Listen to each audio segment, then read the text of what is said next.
Bismillahirrahmanirrahim. Assalamualaikum warahmatullahi wabarakatuh. Perkenalkan, nama saya Ilham Nur Rahman dari kelas reguler sore D Fakultas Teknik Elektro Unjani semester 3. Kali ini saya akan membahas kembali yang sudah dijelaskan oleh dosen saya mengenai materi dasar semikonduktor dan dioda. Oke, masuk ke definisi semikonduktor. Jadi semikonduktor ini merupakan bahan untuk membuat dioda ya. Dengan definisinya, bahan yang memiliki nilai hambatan jenis Rho antara konduktor dan isolator yakni sebesar 10 pangkat minus 6 sampai dengan 10 pangkat 4 ohm. Jadi semikonduktor ini berada di antara konduktor dan isolator, jadi di tengah-tengahnya ya. Kemudian yang kedua, perbandingan hambatan jenis konduktor, semikonduktor, dan isolator bisa dilihat dari tabel ini. Bisa kita lihat bahwa bahan tembaga itu masuk ke konduktor, silikon pada 300 derajat Kelvin masuk ke semikonduktor, dan gelas masuk ke isolator.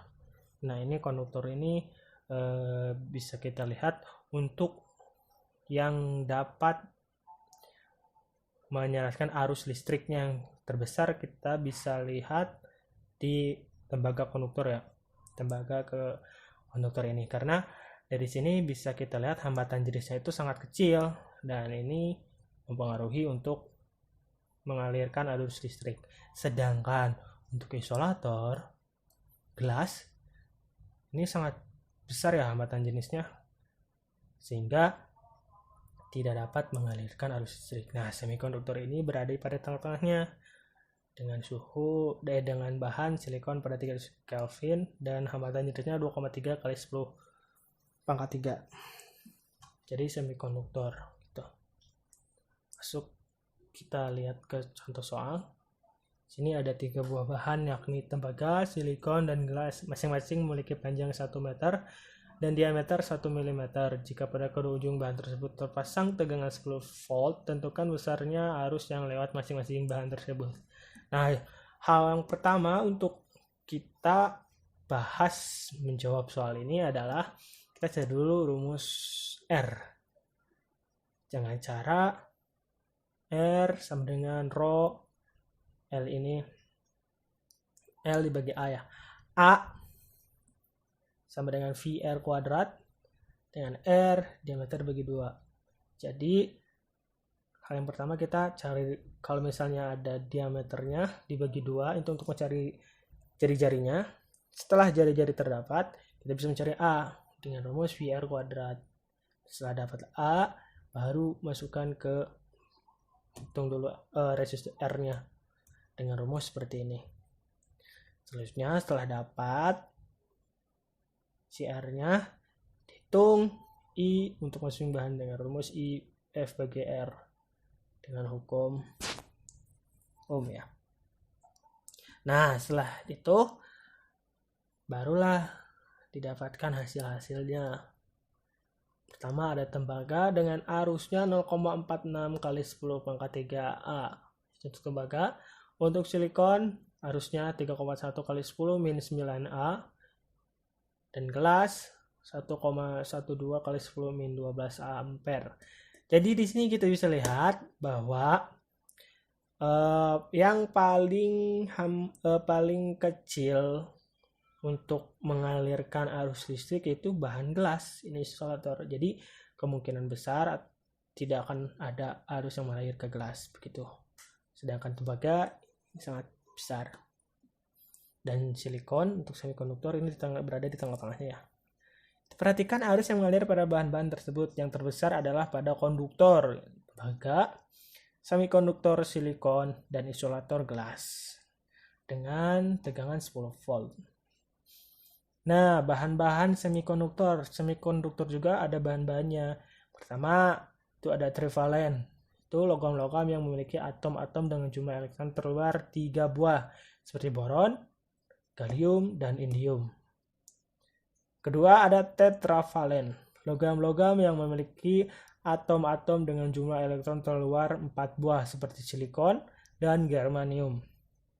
Kemudian pentavalen, logam-logam yang memiliki atom-atom dengan jumlah elektron terluar 5 buah seperti fosfor, arsenikum, dan antimon. Nah, ini merupakan bahan-bahan dari semikonduktor. Nah, kita lihat langsung ke tabel periodik semikonduktor. Di sini di golongan 3A ada boron, aluminium, gallium, dan indium dengan ion 5, 13, 31, 49. Di golongan 4 ada karbon, silikon, germanium, tin. Jadi untuk bahan semikonduktor untuk membuat dioda itu ada silikon, ini berada di golongan 4 ya. Golongan 5-nya ada nitrogen, fosforus, arsenik, antimoni. Nah, untuk bahan-bahan semikonduktor juga yang paling banyak digunakan adalah silikon dan gallium. Dengan jumlah elektron silikon 14 buah, bisa kita lihat dari tabel periodiknya 14 buah. Dan jumlah elektron galliumnya 30 buah.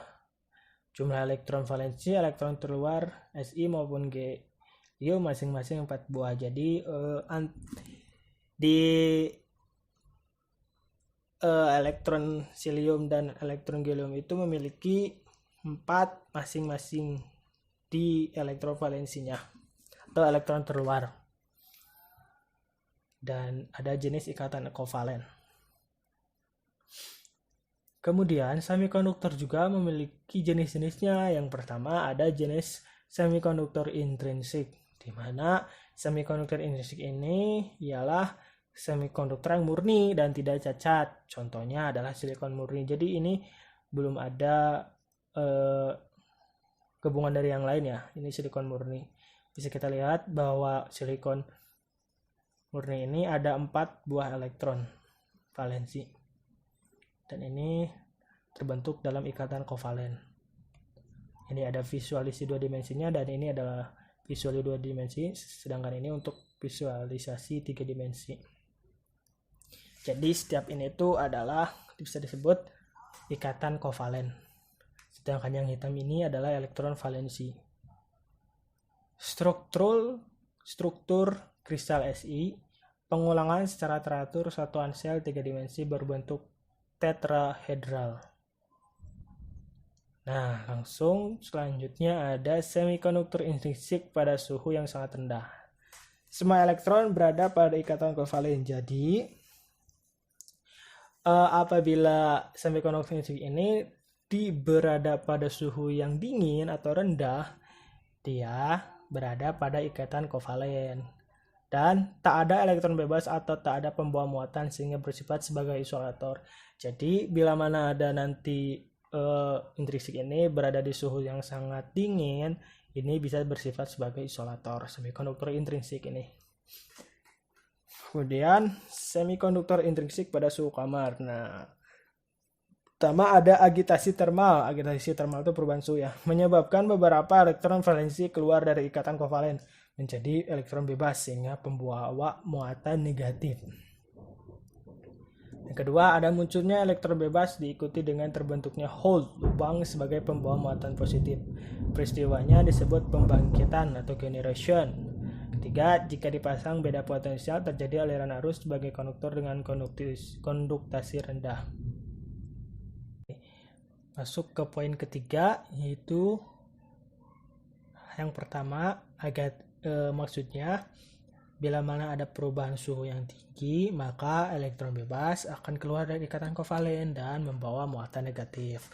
Kemudian elektron bebas ini membentuk hole atau lubang dan membawa muatan positif, dan peristiwa ini disebut pembangkit atau generation. Jadi setelah elektronnya bebas keluar dari ikatan kovalen, maka terbentuklah hole. Dan poin ketiga, bila mana dipasang beda potensial akan terjadi aliran arus tapi dengan konduktasi rendah. Bisa kita lihat dari sifat bahan dan germanium. Sifat-sifatnya ini ada nomor atom, berat atom, kerapatan, dan hal sebagainya. Nah, selanjutnya dilihat dari gambar ikatan kovalen ini, terjadi peristiwa generation atau keluarnya elektron bebas. disingkat S1 ya. Setelah elektron bebas ini terbentuklah hole, lubang dengan simbol ini nih, lubang tapi putih ya. Nah, ini disebut hole. Oke, masuk ke jenis semikonduktor ekstrinsik. Nah, semikonduktor ini diperoleh atau memperoleh pengotoran atau penyuntikan dari doping oleh atom asing. Jadi semikonduktor ekstrinsik ini diperoleh dari penyuntikan oleh atom asing atau doping oleh atom asing. Nah, semikonduktor ekstrinsik ini dibagi menjadi dua tipe, ada tipe N dan tipe P. Nah, untuk ciri-ciri tipe N ini, tipe N dulu yang pertama ya. Pengotoran oleh atom pentavalen. Jadi, penyuntikan atau dopingnya itu oleh atom pentavalen seperti pasor. Yang ini nih. Nah, pentavalen yang ini fosfor, arsenikum, dan antimon. Kedua, atom pengotornya atau dopingnya bisa disebut atom donor. Dan yang ketiga, membawa muatan elektron untuk tipe N. Dan untuk tipe P, pengotorannya atau dopingnya itu oleh atom trivalen seperti boron, helium, dan satu lagi indium. Ini nih, trivalen.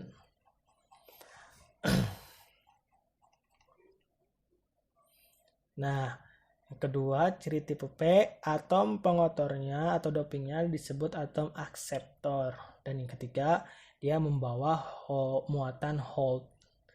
Yang tadi tipe N elektron dan tipe P itu hold. Nah, tujuan pendopingan yaitu meningkatkan konduktivitas semikonduktor dan memperoleh semikonduktor dengan hanya satu pembawa muatan elektron atau hole saja. Nah, maksudnya adalah, atau informasi tambahan, konduktivitas itu ialah sebuah kemampuan bahan dalam mengantarkan arus listrik. Makin tinggi konduktivitas, makin tinggi kemampuan penghantaran arus listrik. Dan agar semikonduktor itu agar ada muatannya yang dominan, bisa hold atau elektron gitu. Bisa kita lihat perbandingan doping, ada atom doping dan atom murni 1 berbanding 10,6 sampai dengan 10 pangkat 8. Dopan adalah atom pengotor, atom-atom dopan pada semikonduktor tipe N. Nah, tipe N ini adalah atom-atom pentavalen dan dinamakan atom donor. Sedangkan pada semikonduktor tipe M, trivalen dan dinamakan atom akseptor. Nah, kita bahas ke semikonduktor tipe N. Nah, untuk semikonduktor tipe N ini tadi di pengertiannya bahwa ada elektron bebas. Nah, elektron bebasnya ini kan untuk ikatan kovalen dari semikonduktor ini, yang di sini itu ada 4 ya. Nah, ini ditambah elektron bebas menjadi plus 5. Nah, kita bahas ininya. Elektron bebas sebagian besar terjadi karena doping dan sebagian kecil lainnya bersama hold karena generation akibat agitasi termal. Tadi perubahan suhu ya. Elektron bebas menjadi pembawa muatan mayoritas. Jadi elektron bebas ini menjadi mayoritas di sini, sedangkan hole-nya sebagai pembuatan minoritas. Begitu. Sedangkan untuk semikonduktor tipe P terbalik dengan tadi semikonduktor tipe N. Dia terjadinya hole atau elektron bebasnya keluar dari ikatan kovalen, sehingga mayoritasnya semikonduktor tipe P ini adalah hole dan minoritasnya adalah elektron bebas.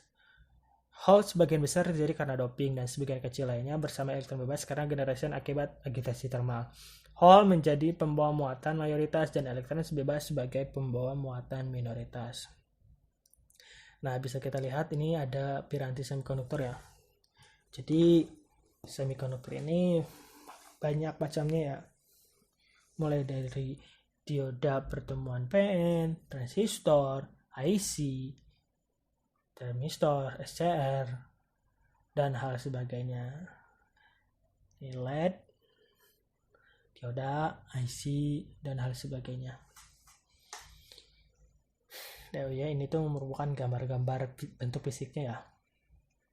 Nah, kita lanjut ke diode pertemuan PN. PN itu apa sih tadi? Tipe P dan tipe N, ini maksudnya itu. Suatu pertemuan PN adalah kristal tunggal semikonduktor yang pada satu sisinya mendapat penyuntikan atom akseptor dan pada sisi yang lain mendapat penyuntikan atom donor. Jadi ini adalah diode yang saat akan kita bahas. Jadi diode ini terbentuk dari pertemuan tipe P dan tipe N, atau bisa dibilang persatuan ya. Kemudian pertemuan PN merupakan blok bangunan dasar, basic building block bagi piranti semikonduktor. Jadi dioda ini terbentuk dari semikonduktor antara P dan N. Yang ketiga, diode pertemuan PN yang pada kedua sisinya diletakkan logam metallurgical bond sehingga terdapat dua ujung logam yang merupakan terminal atau elektrode, yakni anode pada sisi P dan katode pada sisi N. Nah, bisa kita lihat ya. Dulu, kristal tunggal semikonduktor ini adalah kristal semikonduktor murni ya, belum terjadi apapun. Nah, setelah ada pendopingan oleh atom-atom ekspektor, kita doping ke sini. Kemudian atom-atom donor didoping ke semikonduktor murni, sehingga terjadilah seperti ini.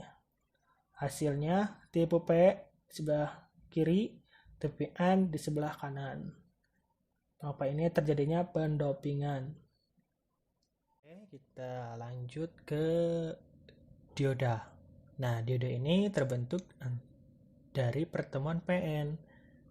Pertemuan PN itu adalah pertemuan tipe P dan tipe N. Nah, di ujung tipe P dan tipe PN ini diberikan logam. Nah, logam ini, yang ini, logam dari tipe P ini disebut anode, sedangkan dari logam dari tipe N ini disebut katode. Nah, hasilnya seperti ini yang sudah dibungkus ya.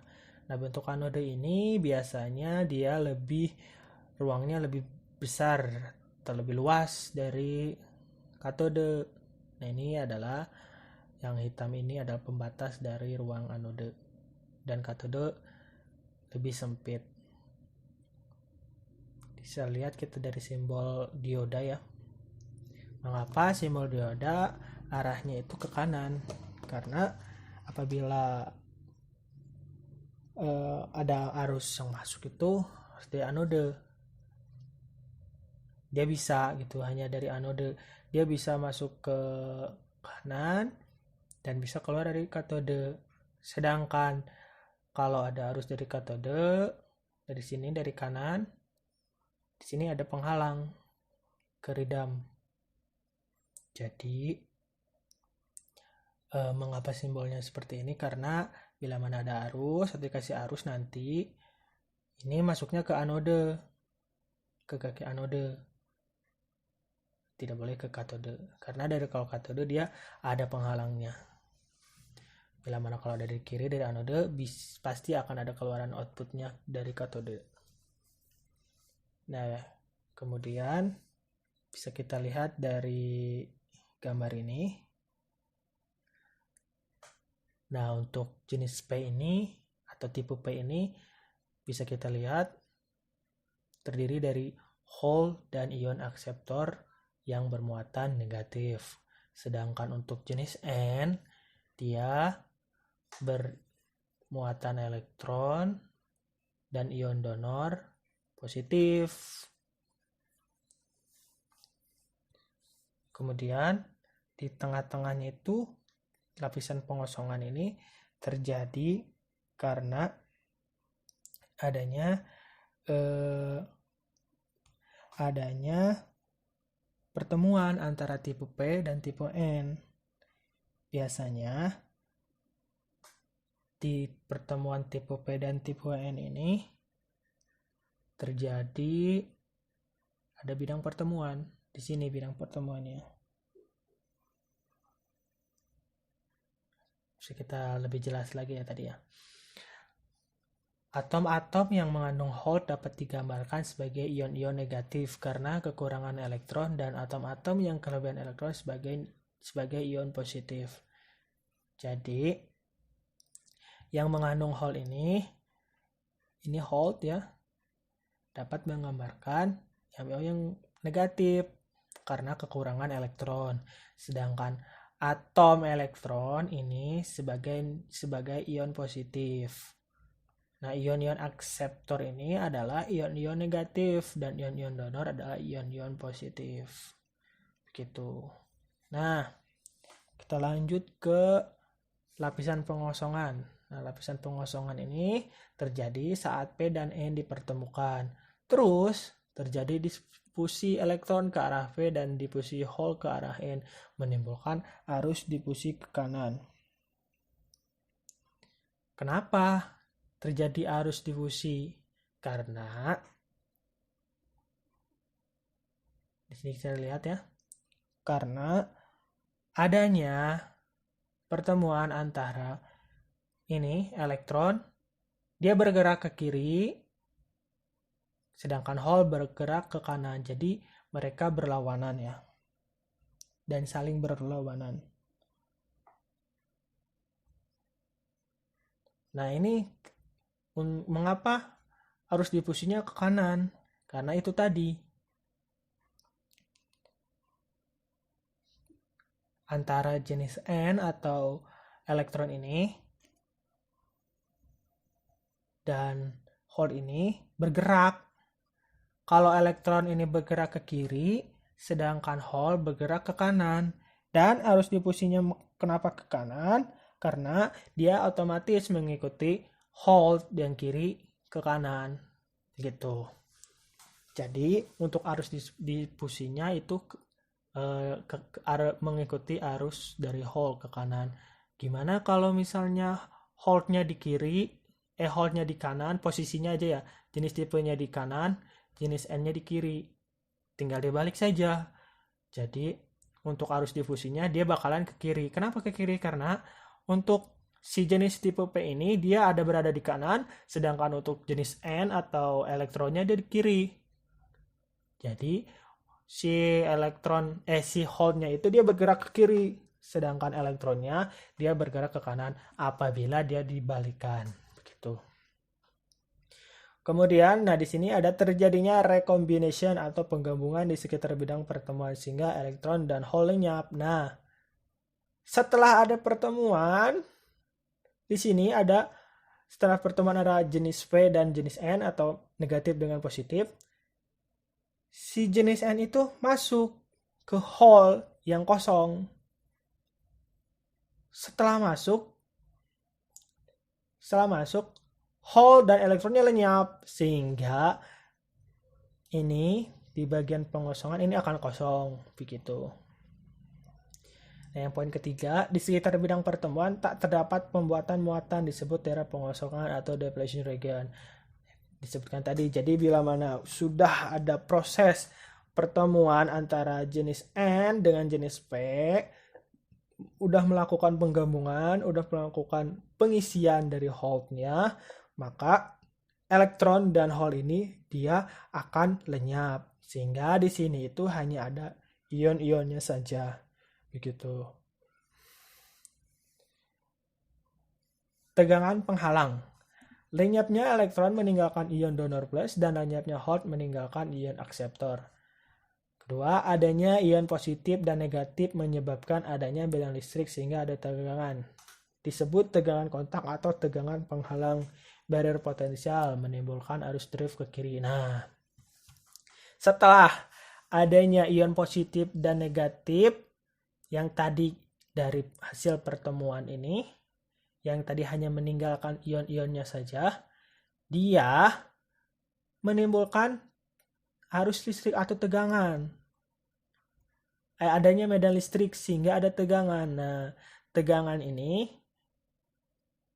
terjadi di lapisan pengosongan yang ada di ion-ion setelah penggabungan yang positif dengan negatif elektron dengan holdnya. Nah, menimbulkan arus drip ke kiri. Nah, ini menimbulkan arus dripnya ke kiri. Berkesinambungan dengan tadi arus difusi ke kanan. Jadi dia saling berlawanan begitu.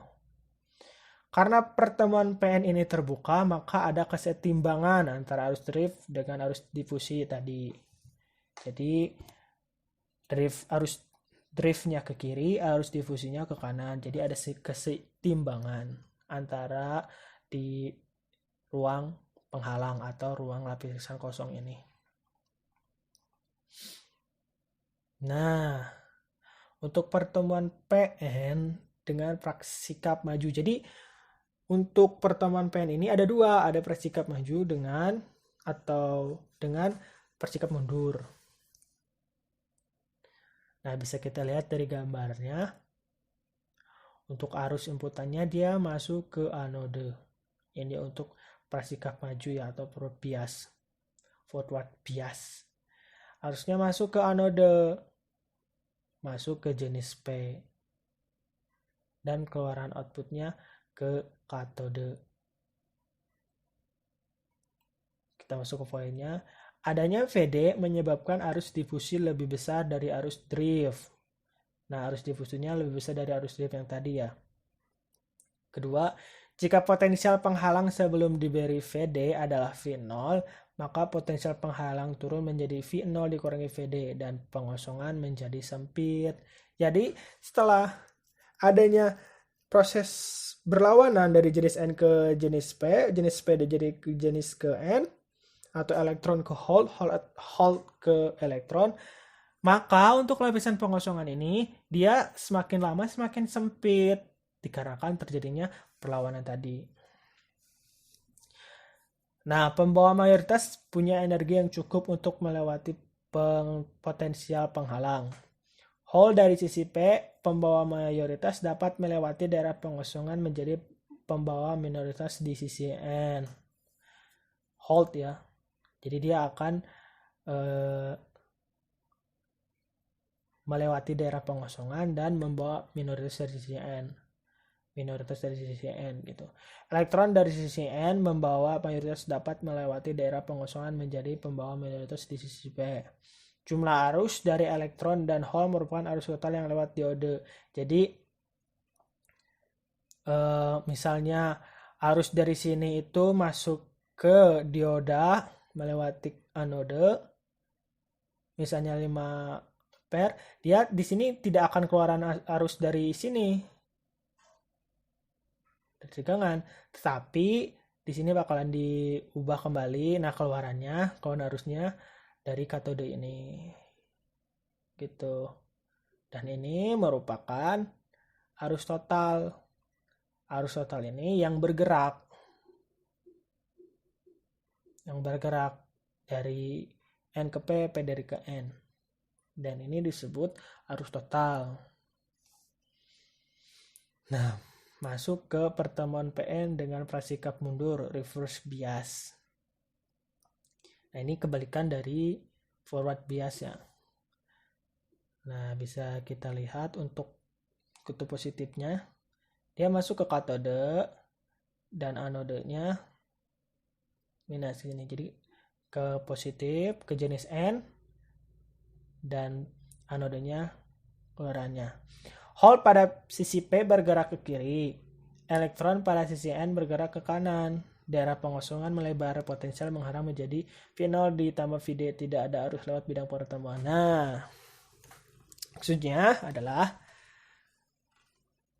bila arus masuk ke sini, si jenis N atau elektronnya itu dia tidak berlawanan kembali, tetapi dia malah keluar kembali anoda pun dia keluar kembali, sehingga lapisan pengosongannya dia akan melebar, akan lebih besar karena si arusnya itu balik lagi ke sini dan arusnya pun balik lagi ke sini, begitu.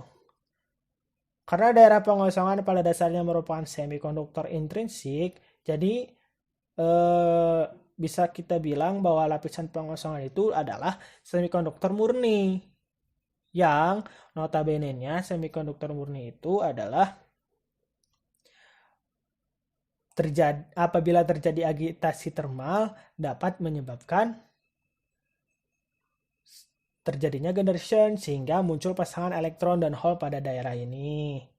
Yang selanjutnya, pengaruh medan listrik yang terpasang terhadap adanya elektron dan hole di daerah pengosongan menyebabkan terjadinya arus yang arahnya dari katode ke anode dan disebut arus balik saturasi yang biasanya 10-8 sampai dengan 10-14. Nah, tidak ada arus yang mengalir dari sini.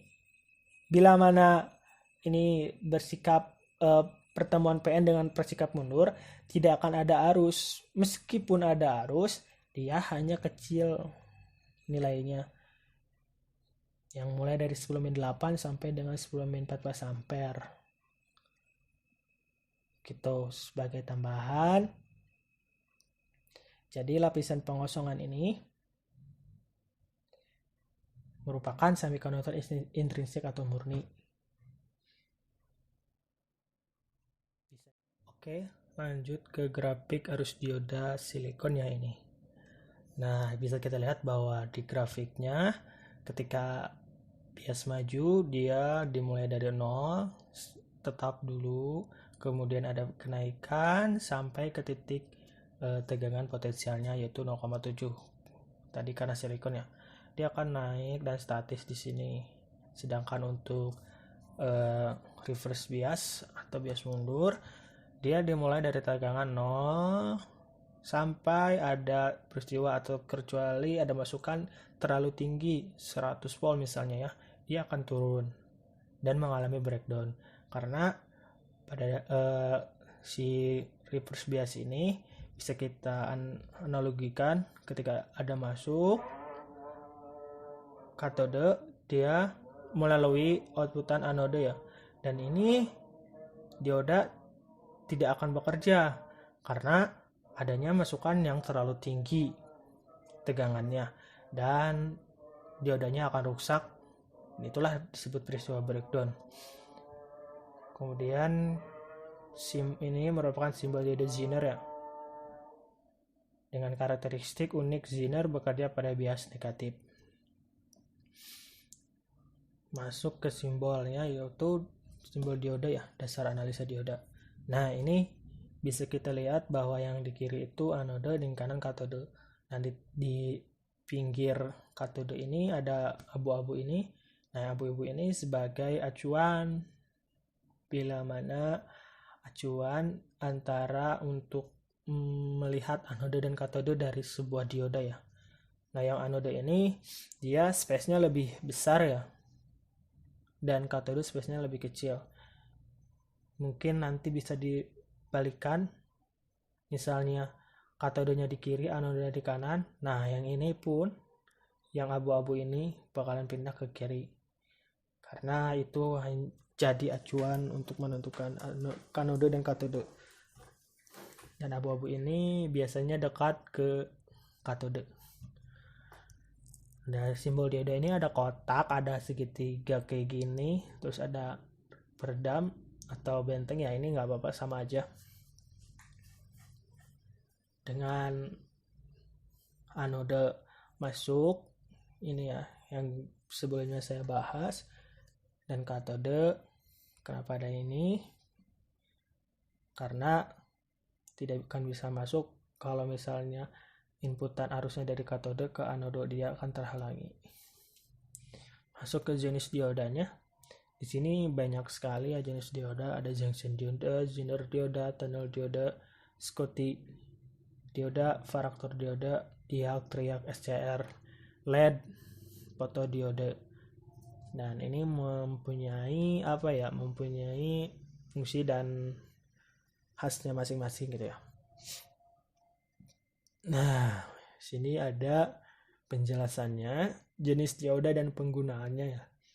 Nah, untuk dioda silikon itu fungsinya untuk penyiar arus dan pengaman tegangan kejut. Nah, untuk dioda Zener ini mempunyai fungsi yang selain penyiarah, dia juga bisa mengatur tegangan. Nah, untuk mengatur tegangan Zener 6,2 volt, Zener 3,2 volt. Selanjutnya dioda bridge, yaitu bisa untuk penyiar gelombang penuh pada rangkaian catu daya. Nah, yang LED, light emitting dioda, sebagai lampu indikator konsumsi arus rendahnya 5 mA, long lifetime 1,5 sampai 3 volt. Nah, ini merupakan rangkaian dari dioda ya. Garis beban dari gambar di samping dengan menggunakan hukum tegangan Kirchhoff diperoleh rumusnya dari rangkaian ini. V sama dengan Fi atau tegangan input dikurangi IRL. Dengan RL adalah tahanan beban. Karena ada dua variabel yang belum diketahui nilainya, yaitu F dan I, diperlukan satu penunjuknya lagi, yaitu karakteristik dioda. Oke, kita lihat kurvanya ya. Nah, ini merupakan garis beban yang dari titik ini ke bawah ini garis beban, sedangkan yang ini adalah tadi static curve atau forward bias tadi ya. Nah, untuk mencarinya itu ini adalah bisa disebut arus saturasi ya, dengan rumusnya Fi dibagi RL. Nah, di sini dan I sama dengan 0. Titik potong F adalah F sama dengan Fi. Nah, ini tuh jadi tegangan sama dengan tegangan input. Kemudian untuk si P ini merupakan tegangan ya. Jadi tegangan ini tuh dengan rumus Fi dibagi I aksen RL. Masuk ke sini. Nah, ini tuh gambar kurva karakteristik dinamis. Hubungan arus terhadap tegangan masukan Fi bervariasi disebut karakteristik dinamis. Lereng garis beban adalah tetap karena resistance beban RL tetap. Oke. Ini tadi sama ya.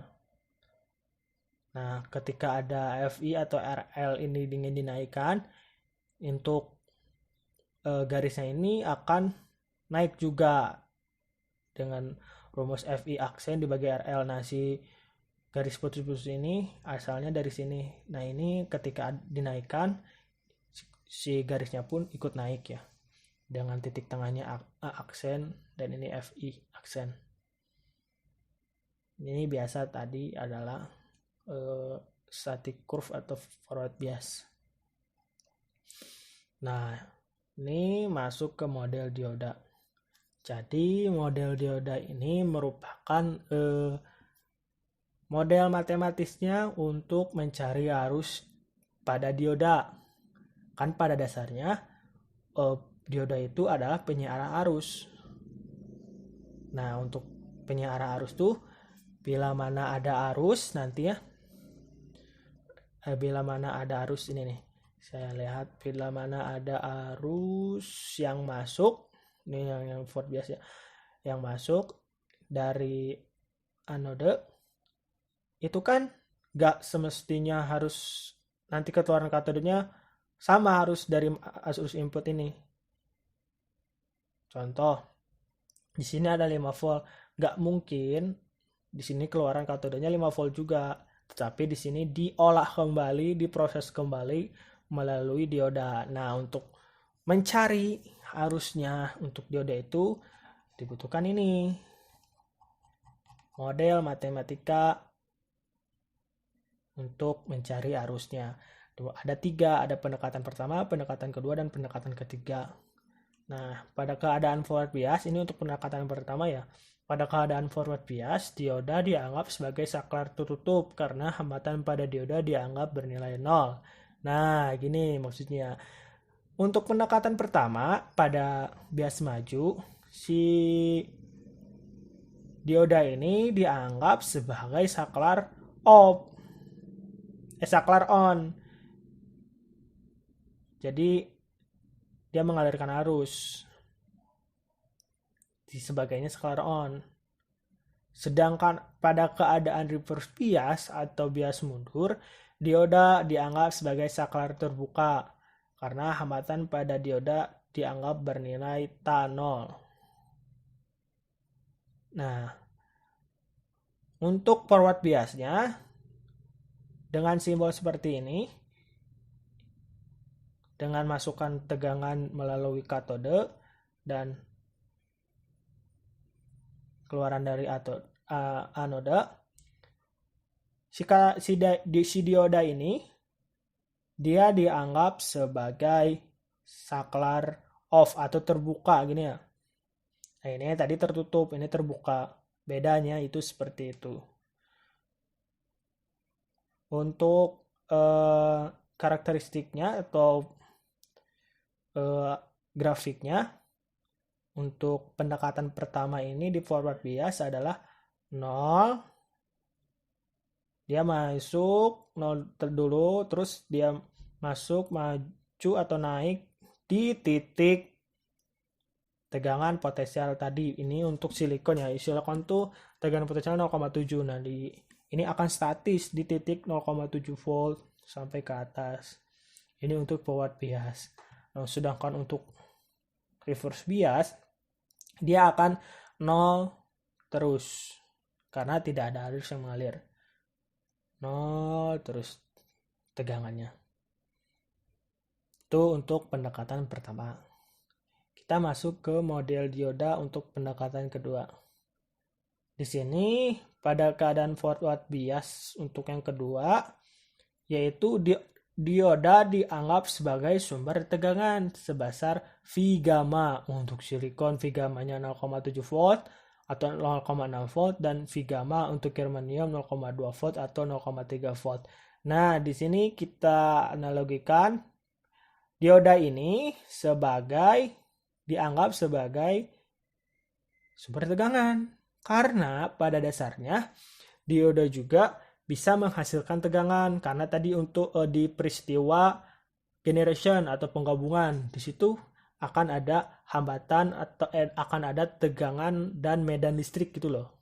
Jadi untuk pendekatan kedua ini dalam keadaan forward bias bisa dianggap sebagai sumber tegangannya. Nah, untuk tegangan atau nilai tegangannya itu tergantung V gammanya. Nah, untuk silikon 0,7 atau 0,6 dan untuk germanium 0,2 atau 0,3 volt. Nah, untuk keadaan reverse bias atau bias mundur, dioda dianggap sebagai saklar terbuka karena hambatan pada dioda dianggap bernilai T hingga. Jadi sama untuk reverse bias kedua dan reverse bias ke satu ya, pendekatan kedua dan pendekatan satu. Nah, si simbolnya ini untuk reverse bias, dia tegangannya masuk ke katoda. Dan katoda mengalirkan arusnya dia ke katoda, jadi dia berlawanan. Begitu. Dengan dioda ini dianggap sebagai saklar off untuk model reverse pendekatan kedua. Sama dengan model reverse pendekatan pertama tadi, saklar off. Nah, masuk ke grafiknya. Ini untuk forward bias, grafik bias sama kayak pendekatan pertama. Dia 0 dulu, terus dia mengalami penaikan sampai statis di tegangan potensialnya atau di titik tegangan potensialnya. Nah, untuk grafik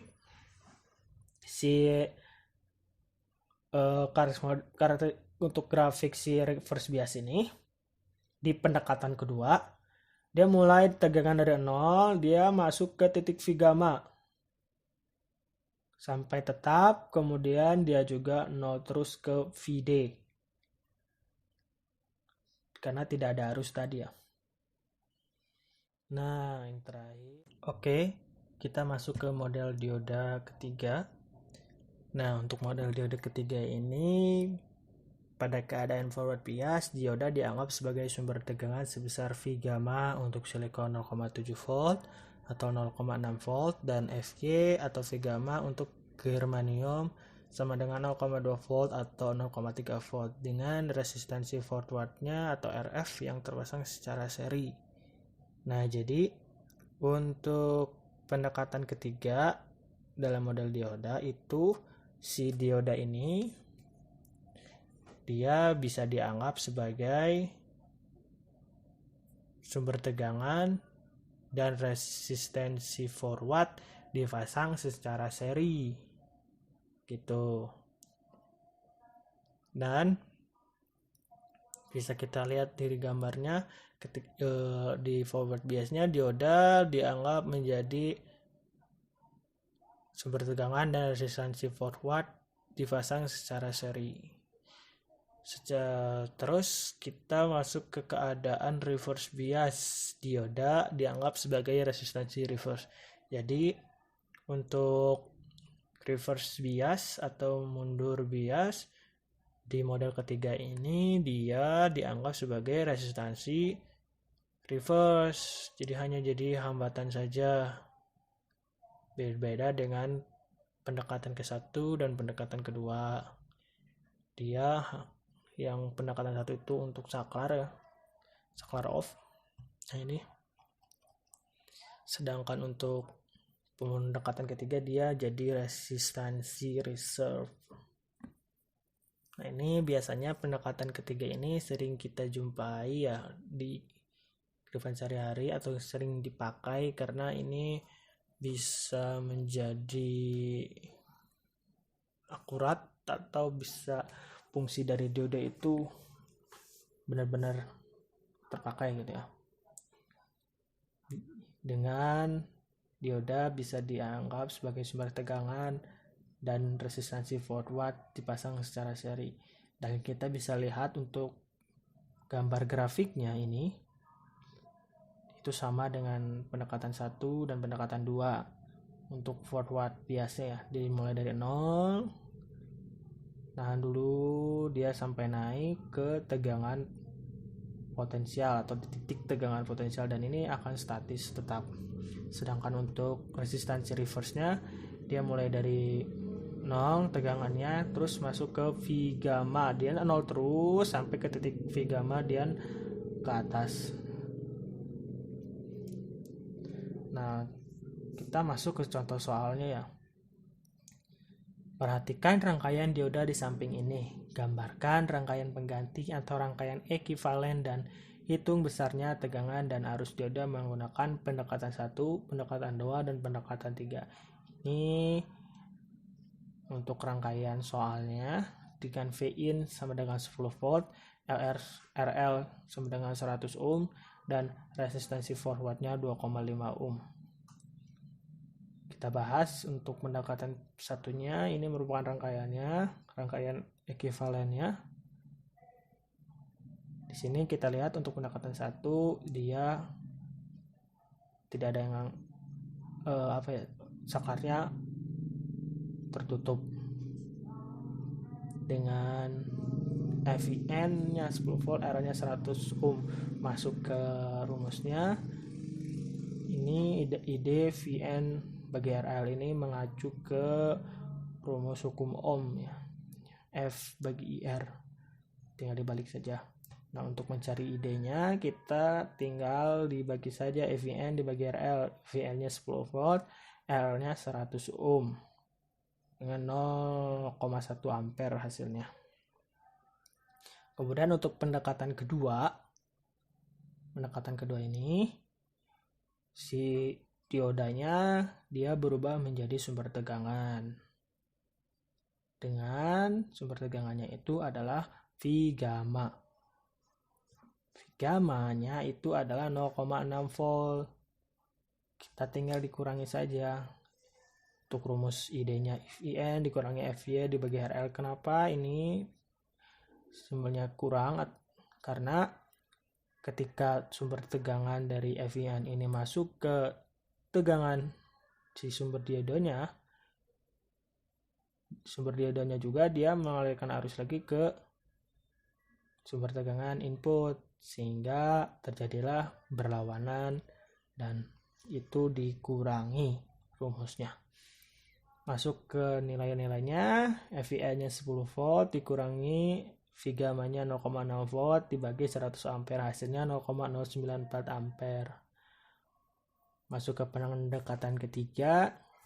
Di sini pendekatan ketiga, diodanya dianggap sebagai sumber tegangan dan resistansi 4 watt dipasang secara seri dengan RF-nya 2,5 ohm, V gamma-nya 0,6 volt. Ini semua 0,6 volt karena si V gamma atau ininya adalah silikon dioda ya, atau dioda silikon. Masuk ke rumusnya, ID FEN dikurangi FY, ini masih sama kayak tadi ya, VN-nya dikurangi FY.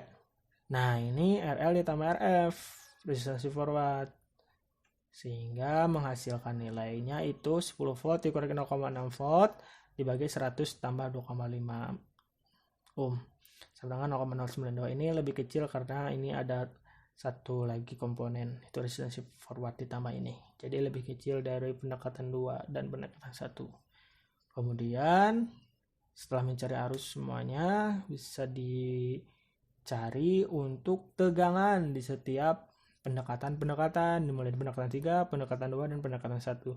Nah, kita bisa lihat untuk pendekatan 3 ini adalah VD sama dengan FEN dibagi dikurang ID kali RL. Ini merupakan rumusnya untuk mencari tegangan. Kita tinggal masukkan saja nilai-nilainya. FEN tadi 10 volt, ID-nya itu hasil dari mencari ID tadi 0,092 dikali RL. RL-nya tadi 100 ohm, menghasilkan 0,8 volt.